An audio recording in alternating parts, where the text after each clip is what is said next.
Hello everyone, welcome to answers channel. आज हम लोग करेंगे when tally writes a will के question and answers. So let's start. What event is described in the poem, where does it take place.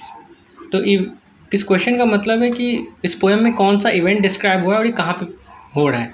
तो obviously point में इस event क्या describe, cycling race describe किया है, ठीक है, जिसमें टाइली पार्टिसिपेट कर रही है जो हमारा मेन कैरेक्टर है। और ये कहाँ, ये बाकी जो इसमें जो चीज़ें जो बता रहा है ये पोएम के बारे में कि कर्व पे टर्न ले रहा है, रश कर रहा है, ठीक है, तो ये कहाँ हो रहा है, ये सब ऑब्वियसली रेसिंग ट्रैक पे हो रहा है। तो इसका आंसर आप लिख सकते हो, the event describe in the poem is that of a cycling race in which Tilly participated. ठीक है, ये फर्स्ट पार्ट का। सेकेंड पार्ट का आंसर होगा, it take place along a race track. ठीक है, क्योंकि वो सब हो कहाँ पे, रेस ट्रैक पे ना हो रहा है। Now, what expression does Tylee wear? What does this say about her? ठीक है, तो ऑब्वियसली टाइली ने एक फर्म एक्सप्रेशन रखा है, हम लोग को जैसा पढ़ने को मिला। Tilly wore a very firm expression on her face. It says that she was a confident cyclist. Confident, okay. Tilly wore a very firm expression on her face. It says that she was a confident cyclist. ठीक है, Describe the line a wheel that slits the air in your own words.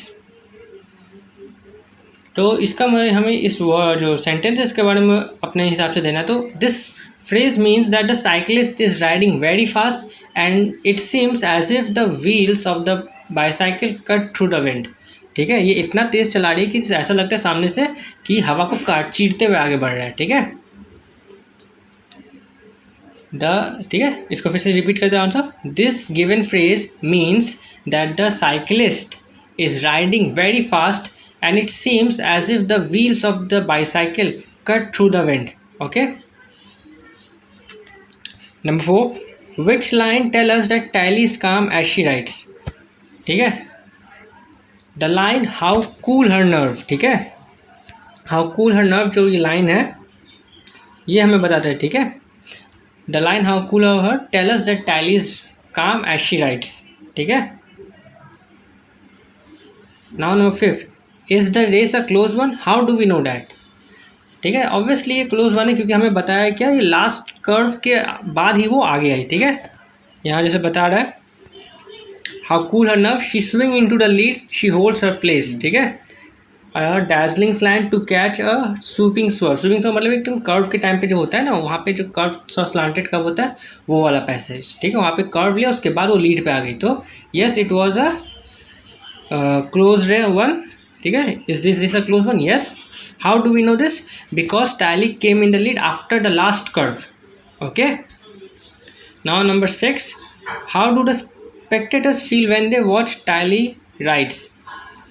ठीक है, तो the spectators के बारे में यहाँ क्या बताया, वो लोग सब क्या बोलते हैं, राइल्ड अप, बहुत ही एक्साइटेड फील करते। तो उसको ऐसे लिखना, the spectators senses are overwhelmed by the rush and they feel a hush of excitement. बस इतना लिखना बहुत है। अब आते हैं, answer the question with reference to context. A were, a Vij, a dazzling blur. पहला क्वेश्चन है, हु और what is being described here.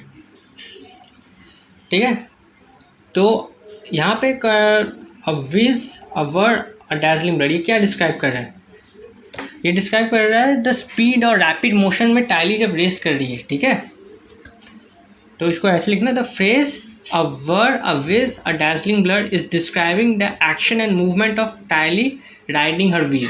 ठीक है, और इसमें मेन एम्फेसिस, तो it emphasizes the speed and rapid motion of Tilly as she races on her bicycle. ठीक है, इसको आंसर में फिर से रिपीट कर रहा हूँ, सुन लो। The phrase a were, a whirr, ठीक है, a Vij, a were, a dazzling blur is describing the action and movement of Tilly riding her wheel. It emphasizes the speed and rapid motion of Tilly as she races on her bicycle. ठीक है, उसके बाद, what does this reveal about the speaker feels when watching the race. तो अब ये क्या reveal करता है स्पीकर के बारे में जब वो रेस देख रहा है। ठीक है, मतलब जो स्पेक्टेटर जो रेस देख रहा है वो कैसा फील करेगा। तो वो ऑब्वियसली वो क्या एक्साइटेड फील कर रहा हो ना, क्योंकि विज वर्ड डैजलिंग ब्लड, ऐसा कुछ जब देखते हैं तूफानी चीज़ तो हम लोग को अंदर भी थ्रिल आ जाता है ना कि भाई ऐसा हम लोग को भी करना है। वही तो इसका आंसर बस ऐसा है, this reveals that the speaker feels a sense of excitement and awe when watching the race.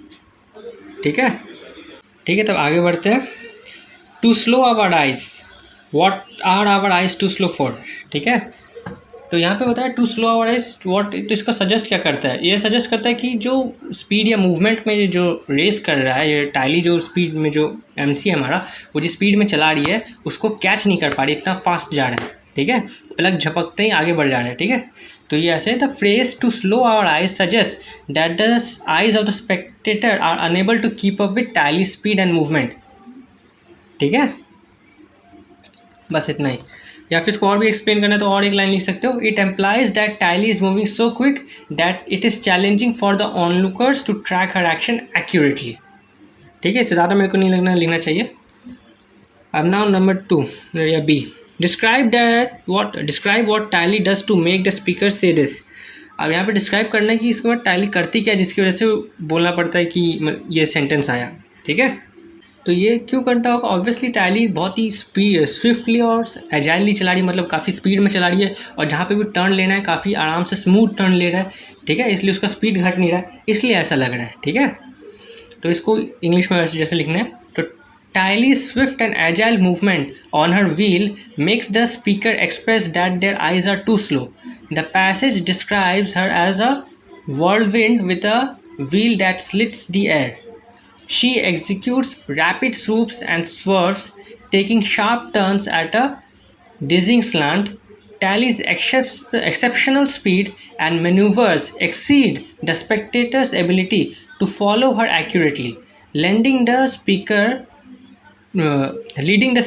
to remark that their eyes are too slow to keep up with her.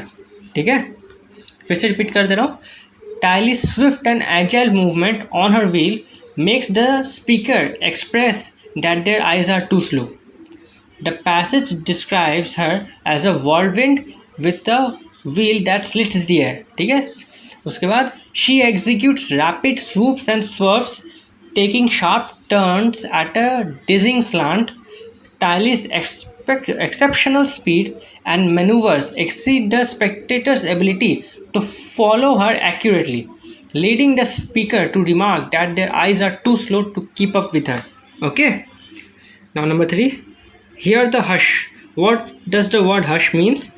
ठीक है, तो यहाँ पे बोला इस कॉन्टेक्स्ट के हिसाब से, ठीक है, जो जहाँ पे हश वर्ड आया है, ठीक है, इसके हिसाब से क्या बोला है, तो हश वर्ड जनरली साइलेंस या क्वाइटनेस के लिए बोलता है, पर इस कॉन्टेक्स्ट के हिसाब से, in the context of the passage it suggest a sudden stillness और collective silence that falls upon the spectator. ठीक है, तो जो फिनिश होता है ना तब एकदम कलेक्टिव साइलेंस हो जाता है कि वाह क्या रेस था, एक्साइटमेंट, एकदम शांति आ जाती है। ठीक है, कोई भी बहुत ही चौंक आने वाली चीज़ देखते हैं तब ऐसा होता है। ठीक है, इसका आंसर लिखना, in the context of the passage it suggest a sudden stillness और a collective silence that falls upon the spectators.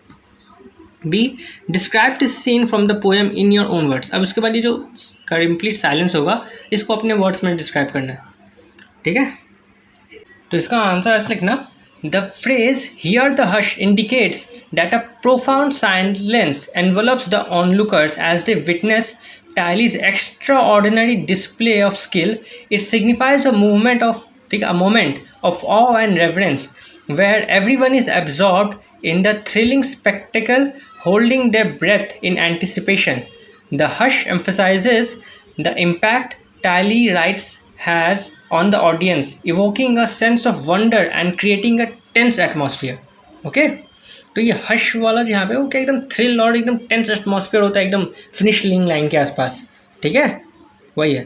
तो इतना ही, सारे आंसर्स हो गए और बाकी के वीडियोस बनाएंगे तब तक, और लाइक एंड सब्सक्राइब।